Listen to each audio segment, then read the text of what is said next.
ఇవాళ కారిక తన్మాత్రాణ్యవిశేషస్తేభ్యో భూతాని పంచభ్యః ఏతే స్మృతా విశేషాః శాంతా ఘోరాశ్చ మూఢాశ్చ. ఇక్కడ ఇందులో ఏం చెప్తున్నాడంటే పై వరకు కరణాలన్నీ చెప్పడం అయిపోయింది, బుద్ధి వరకును.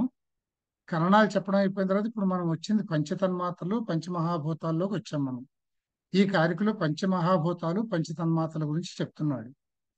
తన్మాత్రాణి అవిశేషః తేభ్యః భూతాని పంచభ్యః. ఇది ఇక్కడ చెప్పిన తన్మాత్రాని అవిశేషాః. నిన్న చెప్పాను, అవిశేషాలు అంటే సూక్ష్మాలు, విశేషాలు అంటే స్థూలాలు. ఇక్కడ తన్మాత్రాని అవిశేషాః అంటే ఈ తన్మాత్రలు అనేవి సూక్ష్మ స్వరూపాలు. తేభ్యః వాటి నుంచి భూతాని పంచమహాభూతాలు. భూతాని పంచమహాభూతాలు ఐదైనటువంటి ఐదైనటువంటి భూతాలు పంచభూతాలు ఉద్భవిస్తాయి అని చెప్పారు. ఏతే స్మృత విశేషాః. ఏతే అంటే ఈ ఈ ఇక్కడ ఈ ఐదు, అందులో నుంచి తన్మాత్రలో నుంచి వచ్చినటువంటి ఐదు భూతాలు కూడా విశేషాః. విశేషాలు అంటే స్థూలాలు. స్థూలాల కింద స్మృత ఇవి పరిగణించబడతాయి, ఒప్పుకోబడతాయి. అంటే సూక్ష్మాలైనటువంటి పంచతన్మాత్రల నుంచి ఐదు పంచమహాభూతాలు, ఐదైనటువంటి మహాభూతాలు ఉద్భవిస్తాయి. ఈ ఐదు మహాభూతాలు స్థూల స్వరూపాలు అవుతాయి. ఏతే స్మృత విశేషాః. అంతేకాకుండా వీటి గుణాలు ఏమిటి అని అంటే శాంతాః ఘోరాః మూఢాః.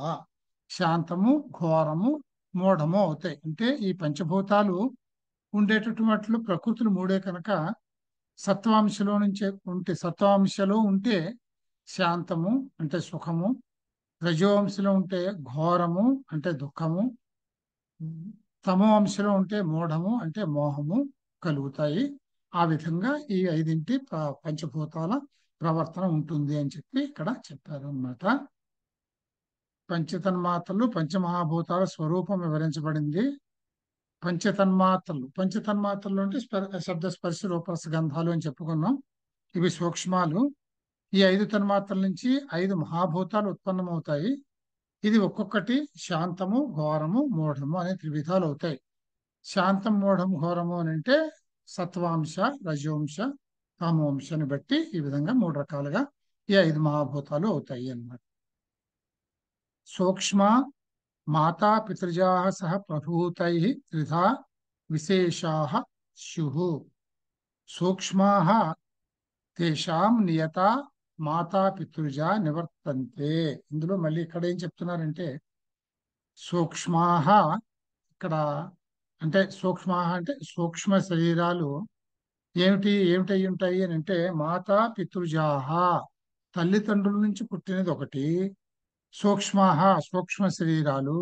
సూక్ష్మ శరీరాలు తల్లిదండ్రుల వల్ల కలిగిన స్థూల శరీరాలు, స్థూల దేహం పెరగటానికి కారణమైన పంచమహాభూతాలు. విశేషాలు, ఇక్కడ విశేషాలు అని అంటే మనం స్థూలంగా కనపడేవి అని చెప్పాము. వీటిలో సూక్ష్మ శరీరాలు కూడా వ్యక్తాలే, కనపడేవే. అందుకని సూక్ష్మ శరీరాలు. అలాగే మనం తల్లిదండ్రులకు జన్మించినప్పుడు వచ్చేటటువంటి స్థూల శరీరము ఒక శరీరము. ఆ తర్వాత ఈ శరీరం పెరుగుతూ ఉంటుంది కదా, ఈ పెరిగేదానికి కారణమైనటువంటి పంచమహాభూతాలు. ఈ మూడు కూడా స్థూలాలు అవుతాయి. స్థూలాలు అంటే విషయాలు, విశేషాలు అవుతాయి. ఇక్కడ సూక్ష్మ ఓకే, ఇక్కడ త్రిధా విశేషాః స్యుః. మూడు విధాలైనటువంటి విశేషాలు, స్థూలాలు అవుతాయి. అవి ఏమిటి అంటే సూక్ష్మాః అంటే సూక్ష్మాలు, సూక్ష్మదేహాలు. తర్వాత మాతా పితృజాః తల్లిదండ్రుల నుంచి పుట్టినటువంటి స్థూల దేహాలు. వీటితో కలిసి ప్రభూతై అంటే భూతాలు, పంచభూతాలు. ఈ మూడు రకాలైనటువంటివి స్థూలమైనటువంటి విశేషాలు అవుతాయి. విశేష అంటే స్థూలములు అవుతాయి. సూక్ష్మాః తేషాం నియత. ఇందులో సూక్ష్మాలు నియత అంటే నిత్యమైనవి. సూక్ష్మాలు నిత్యమైనవి అంటే మనం సూక్ష్మాలు చెప్పుకున్నాం. ఏమిటి? పంచతన్మాత్రలు. ఇవి నిత్యము అని ఎందుకని అన్నాడు అని అంటే అవి పురుషునితో కలిసే ఉంటాయి. సూక్ష్మదేహంలో పార్ట్లు అవుతాయి. అంచేత అవి నిత్యంగా ఉంటాయి. సూక్ష్మదేహం పోయే వరకు అవి ఎక్కడికి పోవు. సూక్ష్మదేహం ఎప్పుడు పోతుంది? మోక్షం కలిగినప్పుడే సూక్ష్మదేహం పోతుంది. అంతవరకు అవి పోవు కనుక మోక్షం కలగడము ఇంకా అంటే ఇంకా నిత్యము అనిత్యము అనేవి ఏమి ఉండవు కనుక ఇవి నిత్యము ఉండేవే. మోక్ష ప్రాప్తి వరకు కూడా ఈ పంచతన్మాత్రలు అనేవి సూక్ష్మదేహం అనేది ఉండేదే. అది నియత అని అంటాం. నియత అంటే నిత్యము అని అర్థం. మాతాపితృజాహ నివర్తంతే. అదే తల్లిదండ్రుల నుంచి వచ్చినటువంటి స్థూలదేహం అంటే ఈ పంచభూతాత్మకమైనటువంటి స్థూలదేహం నివర్తంతే పోతూ ఉంటుంది, వెళ్ళిపోతూ ఉంటుంది. మళ్ళీ తల్లిదండ్రుల ద్వారా మళ్ళీ వస్తూ ఉంటుంది. దాని పని అయిపోయిన తర్వాత మళ్ళీ వెళ్ళిపోతూ ఉంటుంది. ఇది నివర్తంతే అని అందుకని చెప్పానమాట. వస్తూ పోతూ ఉంటుంది, నశించిపోతూ ఉంటాయి. ఈ రకంగా మనకు వీటిలో సూక్ష్మాల్ని, తర్వాత స్థూలాన్ని, స్థూలం పెరగడానికి కారణమైన పంచభూతాల గురించి ఈ కార్యక్రమం మనకి చెప్పారు అన్నమాట. ఈ తర్వాత కార్యక్రమంలో ఏం చెప్పారంటే సూక్ష్మ శరీరం అంటే ఏమిటి అని చెప్పి చెప్తున్నారు ఇందులో. పూర్వోత్పన్నం అసక్తం నియతం మహదాది సూక్ష్మ పర్యంతం సంసరతి నిరుపభోగం భావై అధివాసితం లింగం. లింగం అంటే సూక్ష్మ శరీరము అని చెప్పి మనం చెప్పుకున్నాం. లింగం అంటే లయమైపోయేది కనుక లింగము అని అర్థం. అంతే, అంతకంటే లయమైపోవడం అంటే ఏమిటి? లింగ శరీరం ఎక్కడి నుంచి వస్తుంది? లింగము అంటే లింగ శరీరం, సూక్ష్మ శరీరం ఎందులో నుంచి వస్తుందండి? మూల ప్రకృతిలో నుంచే వస్తుంది. సూక్ష్మ శరీరంలో ముందుగా బుద్ధి, అహంకారం చెప్పుకున్నాం కదా వరుస. ఇవన్నీ కూడా ప్రధానంలో నుంచే వస్తాయి. ఇవి మళ్ళీ ఏమవుతాయి? ప్రళయకాలంలో ఇవన్నీ ప్రధానంలోనే లయమైపోతాయి. అందుకని ఆ లయమైపోయే వాటిని లయమయ్యేది కనుక లింగము అనే పేరు అందుకని వచ్చింది అన్నమాట. ఇందులో ఈ సూక్ష్మ శరీరం పూర్వోత్పన్నం. పూర్వోత్పన్నం అంటే మొట్టమొదలుగా ఉత్పన్నమైనది. ఎప్పుడు ఉత్పన్నమైంది? సృష్టి ప్రారంభ సమయంలో ప్రధానం నుంచి పుట్టుకొచ్చింది. అది ప్రధానంలో నుంచి వ్యక్తపరపబడింది. అది లింగ శరీరం ప్రారంభమైంది. ఇది అసక్తం. అసక్తం అంటే సక్తం అంటే సంయోగం, కలిసి ఉండిపోవడం. అసక్తం అంటే ఇది సంయోగంతో ఆగకుండా పెనిట్రేషన్ పవర్ ఉన్నది. అంటే ఇది మనం ఎలాగైతే ఒక నీటిలోకి వెళ్ళగలమో ఇది భూమిలోకి వెళ్ళిపోగలదు, రాళ్లలోకి వెళ్ళిపోగలదు. సూక్ష్మ శరీరం అనేది అంత పెనిట్రేషన్ అంటే సర్వవ్యాపి అని అర్థం అన్నమాట. సూక్ష్మ శరీరం కూడా సర్వవ్యాపే. ఎందుకు? ప్రధానం పురుషుని వలనే సర్వవ్యాపి. ఇది కూడా ప్రధానం వలనే ఇది శవలలోనూ కూడా ప్రవేశించగలదు. అందుకని దాన్ని అసక్తం అని అంటారు. తర్వాత నియతం. నియతం అంటే నిత్యమైనది. పై కారికలో చెప్పుకున్నాము. నిత్యమైనది అంటే మోక్ష పర్యంతం. మోక్షం వస్తే సూక్ష్మ శరీరం పోతుంది, ఇంకా అసలు జీవుడు అనేవాడు ఉండడు. జీవుడు పరమాత్మ అయిపోతాడు. అందుకని అప్పుడు ఇంకా ఏమీ ఉండదు కనుక ఆ స్థితి సంభవించే వరకు అంటే మోక్షం దొరికి జీవుడు పరమాత్మ అయిపోయే వరకు కూడా ఇది ఉంటుంది. అంటే నిత్యం చివరిదాకా ఉండేటటువంటిది సూక్ష్మ శరీరం. దాన్ని నియతం, నిత్యమైనది అని చెప్పారు. తర్వాత మహదాది సూక్ష్మ పర్యంతం. మహదాది అంటే మహత్తు అవి ఎన్నండి మొత్తం మనం చెప్పుకున్నాం 18. ఏమిటా 18? మహత్తు, అహంకారం, మనస్సు, ఇవి 3. తర్వాత 3ను 15, 5 జ్ఞానేంద్రియాలు, 5 కర్మేంద్రియాలు, పంచతన్మాత్రలు 5 అన్నీ కలిపి మొత్తంగా 18. 15, 3, 18 తత్వాల స్వరూపమైంది ఇది. తర్వాత ఈ మహదాది సూక్ష్మ పర్యంతం అంటే ఈ సూక్ష్మ స్వరూపమైనటువంటి ఈ 18 తత్వాల స్వరూపం నిరుపభోగం. అంటే సూక్ష్మ శరీరం తనంతు తనగా ఏమీ చేయలేదు. ఎందుకంటే ఎప్పుడైతే అది కేవలం లింగంగానే ఉండిపోయింది తప్ప దానికంటూ వేరే అవయవాలు ఇంకా ఉపాధి అనేది లేదు కనుక అది ఇంకా ఏమీ కూడా భోగాల్ని పొందలేదు. అంచేత స్థూల శరీరం లేకపోతే ఇది ఉపభోగ రహితము, ఏ విధమైనటువంటి భోగాల్ని కలిగింపలేదు అని అర్థం. భావై మరి ఎలా ఉంటుంది అంటే కేవలం 8 విధాల బుద్ధి ధర్మాలతో. ఈ బుద్ధి ధర్మాల్ని జన్మ నుంచి జన్మకి క్యారీ చేయడం కోసమే సూక్ష్మదేహం ఉన్నది. అంచేత అందులో ఈ బుద్ధి ధర్మాలు 8. బుద్ధి ధర్మాలు అంటే 8 అంటే ఏం చెప్పాం? ధర్మం, జ్ఞానం, వైరాగ్యం, ఐశ్వర్యం. వాటి ఆపోజిట్లు అధర్మ, అజ్ఞాన, రాగ, అనైశ్వర్యాలు. ఈ 8 బుద్ధి ధర్మాలతోనూ అది కలిసి అధివాసితం, వాటితో కలిసి ఉండి, ఇది భావై అధివాసితం, కలిసి ఉండి సంసరతి, జరుగుతూ ఉంటుంది, వాటితో కలిసి ఉండి నడుస్తూ ఉంటుంది. అంటే జన్మల నుంచి జన్మలకి, అంటే ఒక ఒక స్థూల దేహాన్ని విడిచిపెడితే ఈ సూక్ష్మదేహం రూపంలో ఈ 18 తత్వాల స్వరూపము బుద్ధి యొక్క 8 భావాల్ని ఉంచుకుంటూ వాటితో పాటు కలిసి ఇది మరొక స్థూల దేహంలోకి మళ్ళీ ప్రవేశిస్తుంది. అది పోతే మళ్ళీ ఇవన్నీ బయటకు వచ్చి ఇంకొక స్థూల దేహంలోకి ఇది సంసరతి, అంటే ప్రవహిస్తూ ఉంటుంది. అంటే ఒక జన్మలో నుంచి మరొక జన్మలోనికి ప్రవహిస్తూ ఉంటుంది, సంచరిస్తూ ఉంటుంది. సూక్ష్మ శరీరం స్వరూపం అన్నమాట ఇది. సృష్టి ప్రారంభంలో ఒక్కొక్క పురుషుడికి ఒక్కొక్క లింగ శరీరం ప్రధానం నుంచి ఉత్పన్నమవుతుంది. ఎందుకంటే అన్నింటికీ మూలం ప్రధానమే. అందులో నుంచి లింగ శరీరం ఎలా వస్తుందో మనం ఆర్డర్ చూసాము. ఆ ప్రకారంగా ఉత్పన్నమవుతుంది. ఈ సూక్ష్మ శరీరం అసక్తమైనది కనుక, అంటే కేవలం సంయోగం అనేటటువంటి దాంతో ఆగిపోయేది కాదు కనుక శిలల యందు కూడా ప్రవేశింపగలదు. ఇది సృష్టి ప్రారంభం నుంచి మహాప్రళయ పర్యంతం ఉంటుంది కనుక నిత్యమైనది. నిత్యము అని ఎందుకన్నారంటే, మహాప్రళయ పర్యంతం ఉంటుంది అంటే మహాప్రళయం అప్పుడు కూడా ఏం జరుగుతుందండి? మహాప్రళయం అప్పుడు ఇవన్నీ పోయాయి, ఇంకా జీవుడు పరమాత్మలో ఐక్యమైపోయాడు అని అనుకోకూడదు. ఎక్కడికి పోవు, ఇవి జీవుడిని పట్టుకుని ఆ సూక్ష్మదేహ రూపంలో ఉంటాయి. అయితే ఏమవుతాయి అంటే ఇవన్నీ కూడా తమ మూల కారణమైనటువంటి ప్రధానంలో లయమైపోతాయి. అందుకనే దీన్ని లింగము అన్నారు. లయం గచ్చతి ఇది లింగం అని దానికి వ్యుత్పత్తి అన్నమాట. లయం గచ్చతి ఇది లింగం అంటే లయమైపోయేటటువంటిది. ఇవన్నీ కూడా అందులో లయమైపోతాయి. లయమైపోయి అందులో ఉంటాయి, ఎక్కడికి పోవు. మా ప్రధానంలో అలా ఉంటాయి. మళ్ళీ సృష్టి జరిగినప్పుడు మళ్ళీ ప్రధానంలో నుంచి తమ బుద్ధి ధర్మాలను వెంటేసుకుని సూక్ష్మ శరీరం బయటకు వచ్చి మళ్ళీ ఏదో ఒక స్థూల శరీరాన్ని పట్టుకుంటుంది. ఇది అంచేత ఇది మహాప్రళయ పర్యంతం ఉన్నా కూడా నిత్యమైనదే ఉంటుంది కనుక నిత్యమైనది. 18 తత్వాలైన మహదహంకార ఏకాదశేంద్రియ పంచతన్మాత్రల సముదాయమే సూక్ష్మ శరీరం. స్థూల శరీరం లేకపోతే ఉపభోగ రహితం, అంటే సూక్ష్మ శరీరం ఏమీ చెయ్యలేదు, దానికి లింప్స్ ఏమీ ఉండవు కదా.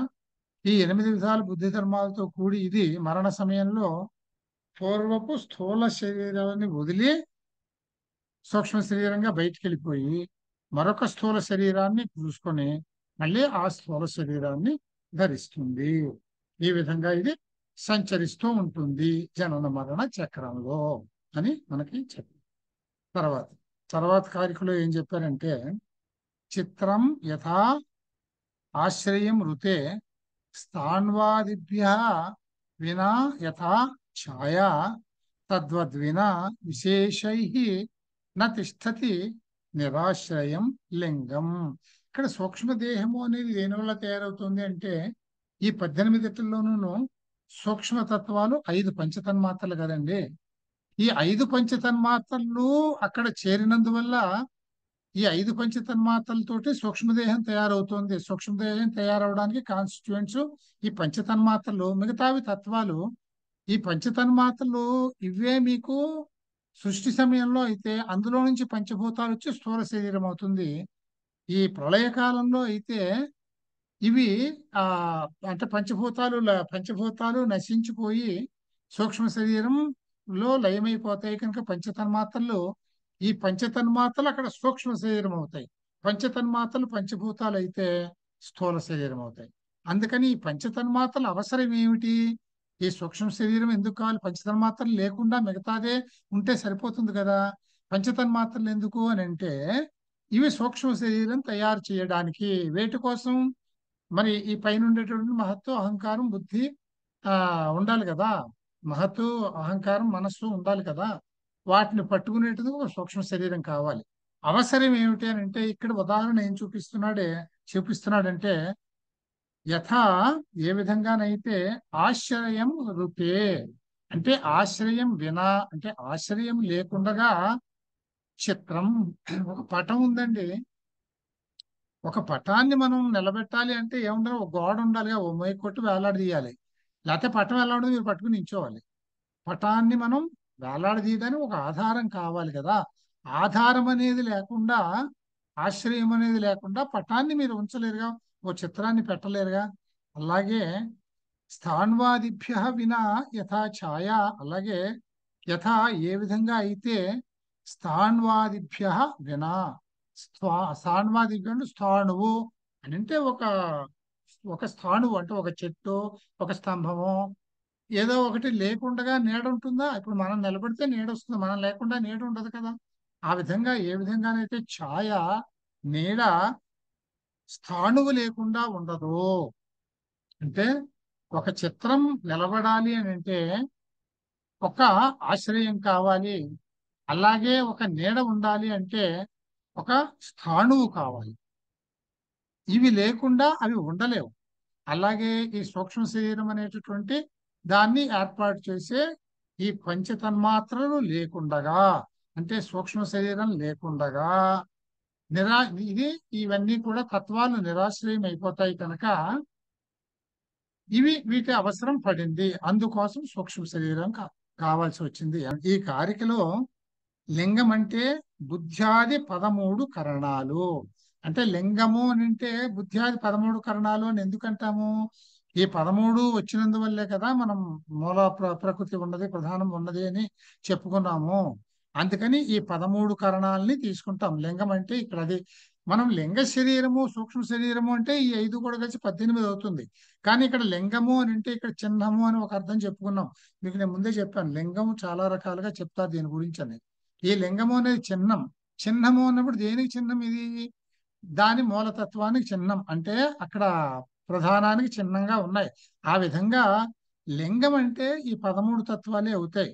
ఈ 13 తత్వాలు తీసుకొని ఆ లింగం అయిపోయింది కదా, మరి అప్పుడు లింగ శరీరం అదే కావచ్చుగా, లింగం అదే కావచ్చుగా, లింగంగానే ఉండిపోవచ్చును కదా, అది బయటికి వెళ్ళిపోవచ్చును కదా స్థూలాన్ని విడిచిపెట్టేసి.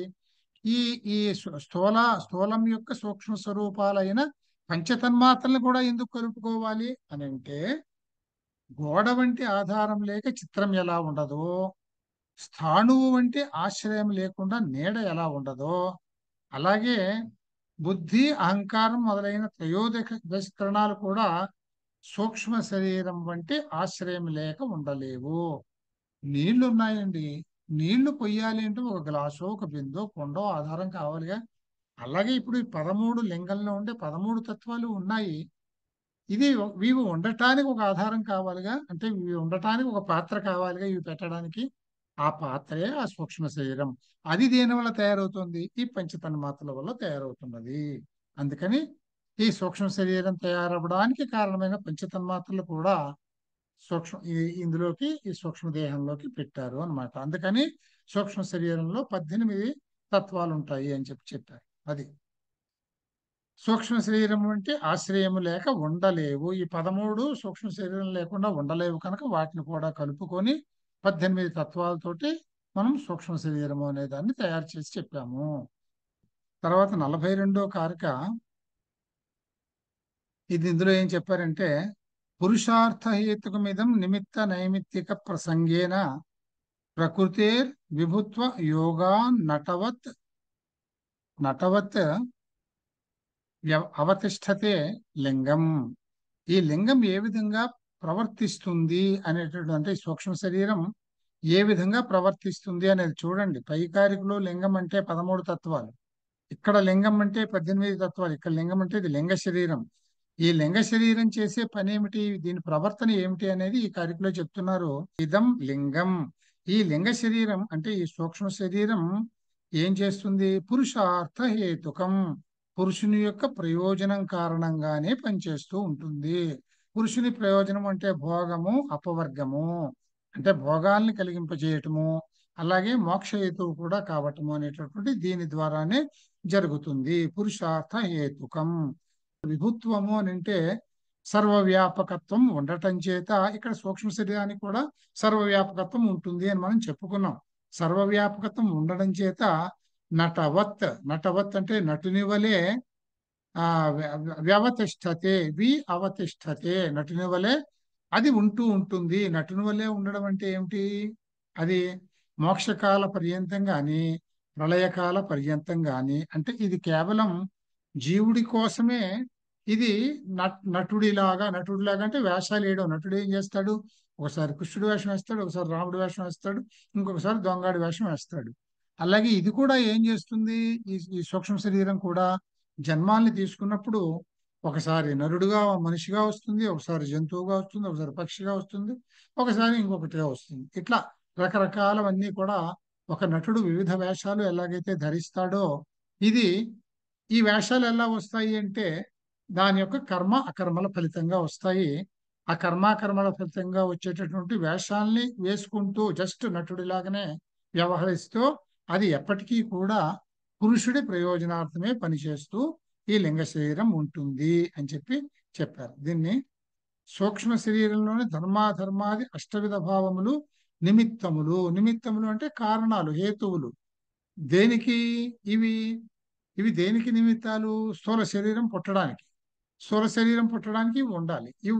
ఇవి లేకపోతే మోక్షం వచ్చినట్లే కదా. ఇవి ఉండబట్టే మరొక జన్మ వస్తుంది, స్థూల శరీరం వస్తుంది. వీటి మూలంగా స్థూల శరీరం వస్తుంది కనుక అది నైమిత్తికము. నైమిత్తికము అంటే నిమిత్తం మూలంగా వచ్చేటటువంటి రిజల్ట్ నైమిత్తికము అని అంటాం. అంచేత స్థూల శరీరం నైమిత్తికం అవుతుంది, ఈ సూక్ష్మ శరీరం నిమిత్తం అవుతుంది. ఇవి అన్నీ కూడా ఈ రకరకాల దేహాల్ని, అది మనం మానవులు కానీ, నరులు కానీ, దేవతలు కానీ, పశుపక్షాదులు కానీ, ఇవన్నీ ఎందుకు వస్తాయి? పురుషుడికి భోగాపవర్గం కలిగించటానికే. భోగాపవర్గం అంటే భోగము, అపవర్గము అంటే మామూలు కష్ట సుఖాలు, అలాగే మోక్షము. వీటిని కలిగించటానికే అవి ఆయా వేషాలని ధరిస్తాయి, ఆయా జన్మల్ని ఎత్తుతాయే తప్ప ఆ జన్మలతో వాటికి ఏమీ సంబంధం లేదు. వాటికి ఏమీ సంబంధం లేదు. ఆ జన్మ ఎందువల్ల వస్తుంది అని అంటే అక్కడ ఉండేటువంటి కర్మలు, చేసుకున్న కర్మలు, పాప పుణ్యాలు, వీటి వల్లనే ఆ జన్మ వస్తుంది. ఏ జన్మ వస్తే దానిని ఇవి నిర్వికారంగా స్వీకరించేసి ఆ వేషాన్ని ధరించేస్తాయి. అవి భోగాపవర్గాలను కలిగించుటే ప్రయోజనం కానీ వాటికి ఏ విధమైనటువంటి సంబంధము ఆ జన్మకి సంబంధించి ఏమీ లేదు. అంచేత ధర్మాధర్మాది నిమిత్త కారణంగా లింగ శరీరం వివిధ స్థూల శరీరాల్ని ధరించి, స్థూల శరీరం ధరించిన తర్వాత లింగ శరీరం ఉంది. ఎంతవరకు ఉంటాయి? మోక్ష పర్యంతంగానే, ప్రళయకాల పర్యంతంగానే ఉంటాయి. ప్రళయకాల పర్యంతంగానే ఉండడం అంటే ప్రళయకాల పర్యంతం ఉండేది ఏముంటుంది? స్థూల శరీరం లయమైపోతుంది, సూక్ష్మ శరీరం మహత్తులో దాని మూలంలో ప్రధానంలో లయమైపోతుంది. అంచేత ఇవన్నీ కూడా ప్రళయకాలంలో లయమైపోయి ఉండిపోతాయి. ఈ సూక్ష్మ శరీరం లయమైపోయి ఉండిపోతుంది. అది పూర్తిగా ఎప్పుడు పోతుంది? ఈ లయం అన్న స్థితి కూడా పోయి అసలు సూక్ష్మ శరీరం లేదు అనే స్థితి అని అంటే జీవుడికి మోక్షం లభించటమే. అంచేత ఈ స్థూల శరీరాలు ఎంతవరకు ఉంటాయి అని అంటే ప్రళయకాల పర్యంతమైనా ఉంటాయి. అంటే ఆ సీజన్ అయిపోతే కల్పాలంటాం కదా, ఆ కల్పాంతంలో ప్రళయం వస్తుంది. ప్రళయం వచ్చినప్పుడు ఈ సృష్టి అంతా కూడా లయమైపోతుంది. లయమైపోయినప్పుడు అవి లయమైపోయి ఉంటాయి, మళ్ళీ సృష్టిప్పుడు బయటకు వస్తాయి. అంతేగాని అంతమైపోయి అని అయితే కాదు, ఉన్నాయి అవి లయమైపోయి మాత్రమే ఉన్నాయి. ఎప్పటి వరకునే? ప్రళయం వరకు. లయమైపోవడం అంటే కూడా వాటికి వ్యక్తత లేదు కదా, వ్యక్తపరపబడలేదు, వ్యక్తాలుగా లేవు కనుక అవి ఆ అవి ప్రళయకాల పర్యంతము ఉన్నాయి. ఇంకా మోక్ష పర్యంతము అంటే ఇంకా అసలు మొత్తంగా లేవు అని అనమాట. సార్ ప్రళయం ఒక అప్పుడు చిన్న డౌట్ అండి. లయమైపోయి ఉండవు, మోక్షం అప్పుడు అసలు లేకుండా పోతాయి. సరేనండి, ఇంకా క్లోజ్ చేసుకుందాం ఇక్కడికి. ఓకేనా? ధన్యవాదాలు. ధన్యవాదాలు మహోదయ. ధన్యవాదాలు.